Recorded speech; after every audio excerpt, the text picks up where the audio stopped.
Hello, it's Dave. It's about 1:30. It's still July the 27th. I just got my shave, so I look much better. I feel much better with that too.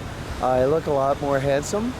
But I wanted to show you, I'm right in front of the 519 Community Center in downtown Toronto. And this is a building that I'm very familiar with. It's on Church Street. But I wanted to just bring you over here. After I had my shave, I got a coffee. I quite often get a coffee. They've got a great coffee shop, Fabernac, right beside here. But I wanted to just draw your attention. Do you remember the other day I told you that the Toronto police had stolen my one tube of toothpaste and they left an empty tube behind? What I wanted to show you is I usually sit out here and look what they've left for me, a toothbrush, just to remind me that they stole my toothpaste and I couldn't brush my teeth for the last week. Isn't that a nice reminder?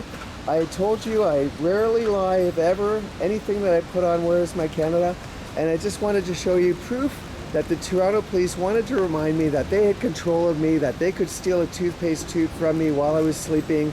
A week and a half ago, they stole my asthma medicine as well. This is what I live with every single day. I cannot go through an hour without them tormenting me. What I wanted to remind you of the 519 Community Center, if you remember Matthew Cutler from about summer of 2014, Matthew Cutler worked in the 519 Community Center actually, and he was a man that has said he knew someone who had PTSD.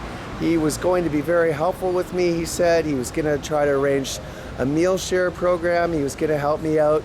But it never happened because within 24 hours, the Toronto police got to him and told him to ignore all my phone calls, ignore all my emails, sever all communication with me entirely, so I had no support whatsoever.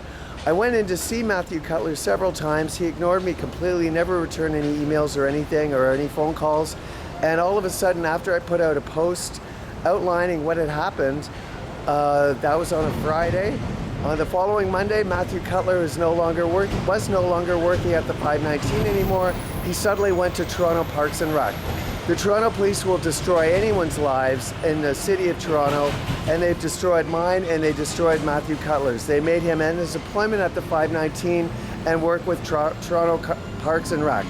That's my day. It's 1:30. I'm going to try to survive it.